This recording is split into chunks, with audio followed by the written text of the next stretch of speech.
Salut peuple de YouTube. Si tu as cliqué sur cette vidéo, c'est que les séries t'intéressent. Ça tombe bien, c'est une de mes passions. Sur cette chaîne, nous allons parler essentiellement séries, mais pourquoi pas dans l'avenir parler comics et cinéma qui sont deux sujets qui m'intéressent aussi. Bref, je m'appelle Patrick et je vais vous parler de mes passions. Bienvenue dans ce premier épisode de Pat vous présente qui sera consacré à Smallville, accompagné de mon acolyte Phil.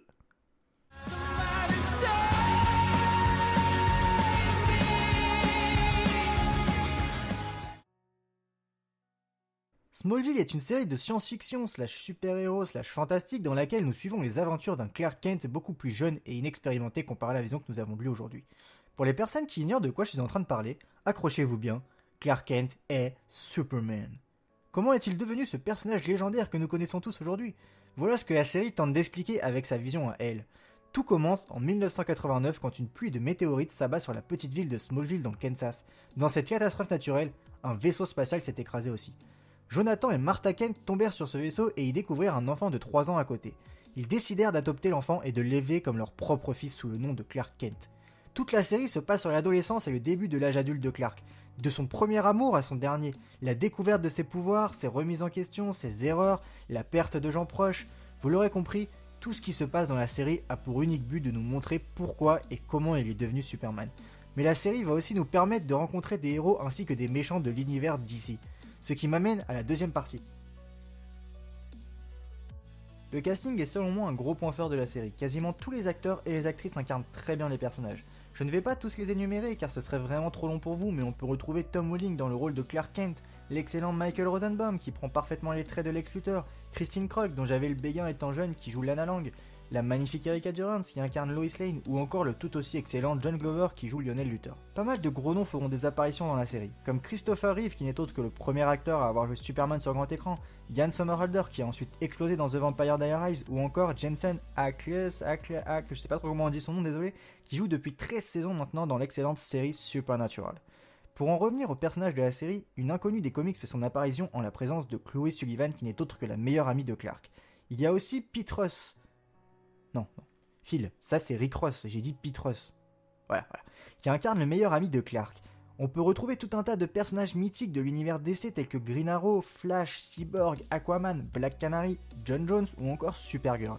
Parmi les méchants, les vilains, les bad boys comme on les appelle, on peut retrouver évidemment Lex Luthor, Solomon Grundy, Toyman, Deadshot, Zod ou encore Darkseid. Il en manque pas mal mais je vous laisse un peu de mystère au cas où vous décideriez de vous lancer dans cette grande aventure car comme vous allez pouvoir le constater dans la troisième partie, il y a énormément d'épisodes à regarder. Smallville compte 10 saisons, pour un nombre d'épisodes total de 218. Oui, 218 épisodes de 40 minutes chacun, ce qui équivaut à 487 200 secondes, 8120 minutes ou 145 heures. Autant dire que vous en avez pour un long moment. La série a été créée par Alfred Gough et Mills Millar. Elle a été diffusée sur The WB de 2001 à 2006, puis sur The CW jusqu'en 2011 après la fusion de The WB et UPN. La chanson du générique qui reste dans la tête est Save Me de Rémi Zero. On pourra d'ailleurs le voir jouer son propre rôle dans un épisode où il chante à un bal dans la saison 1. Il faut savoir que Smallville ne respecte pas totalement l'univers d'ici. Comme j'ai pu le dire, la série veut nous donner sa vision à elle et non pas celle des comics sur l'évolution de Clark. Il y aura donc quelques différences entre les comics et la série, comme Clark et Lex qui sont amis, Lex Corp qui s'appelle Luthor Corp, ou encore Lois Lane qui rencontre Clark au lycée et non au Daily Planet, ce qui rend la série unique. Passons à quelques anecdotes. Dans presque tous les épisodes de Smallville, Tom Welling porte un vêtement rouge ou bleu. Ça nous permet de ne pas oublier quelle est sa destinée. Si Tom Welling n'avait pas été pris dans le rôle de Clark Kent, le deuxième choix n'était autre que Jensen Ackles. Je suis content qu'il n'ait pas eu le rôle car il est juste excellent dans Supernatural. Milo Ventimiglia était lui aussi sur les petits papiers des producteurs. Tom Welling avait un contrat qui l'interdisait de bronzer car les producteurs ne savaient pas si un kryptonien pouvait bronzer. Dur parfois la vie d'acteur. Amy Adams, qu'on peut apercevoir dans la première saison de Smallville, finira par jouer Lois Lane dans Man of Steel, rien que ça. Le personnage de Chloe Sullivan, qui n'est autre que la meilleure amie de Clark dans la série, n'existait pas dans les comics, mais les fans l'ont tellement adoptée qu'elle a depuis été rajoutée. La série a été produite au Canada, à Vancouver et ses alentours, loin du Kansas original, mais pour des raisons budgétaires c'était plus simple comme ça. Les plans sur le manoir de Lex par exemple sont tournés au Eight Lake Castle qu'on a pu retrouver dans le film X-Men 2 ou encore la série Arrow. Et pour terminer sur les anecdotes, Chloé et Clark lorsqu'ils sont au lycée à Smallville écrivent pour le journal La Torche, entre guillemets The Torch en anglais, qui est un hommage pour Jerry Siegel et Joe Shuster qui ne sont autres que les créateurs de Superman, qui travaillaient eux aussi pour le journal de leur lycée nommé The Glenville Torch, bel hommage donc. trouvais ça intéressant de terminer les présentations par mon avis sur la série. Ça va me permettre de vous parler aussi bien de séries que j'ai adorées comme de séries que je n'ai pas vraiment appréciées. Étant un grand fan de Superman, vous vous doutez bien que Smallville compte parmi mes séries préférées.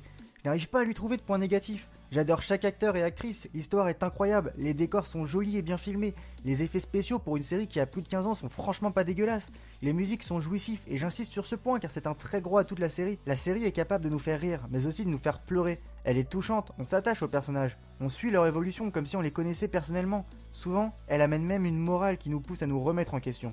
Bref, je la trouve quasiment parfaite. Je la mettrais dans la famille des séries Nuit Blanche. Mais si, vous savez, ce genre de série où vous dites « Allez, un dernier et au lit !» et vous finissez par en relancer un, encore et encore et encore. Je vous conseillerais bien de foncer dans la série les yeux fermés, mais c'est seulement mon avis. Chacun a sa vision de ce qu'est une bonne série. Mais j'espère vous avoir donné envie de commencer. C'est terminé pour cette première présentation. Si elle vous a plu, n'hésitez pas à lâcher un petit pouce en l'air qui fait toujours plaisir et à vous abonner. Pensez aussi à me dire vos avis sur la série si vous l'avez vue. Et sinon, n'hésitez pas à me donner des conseils pour améliorer le format et autres en commentaire.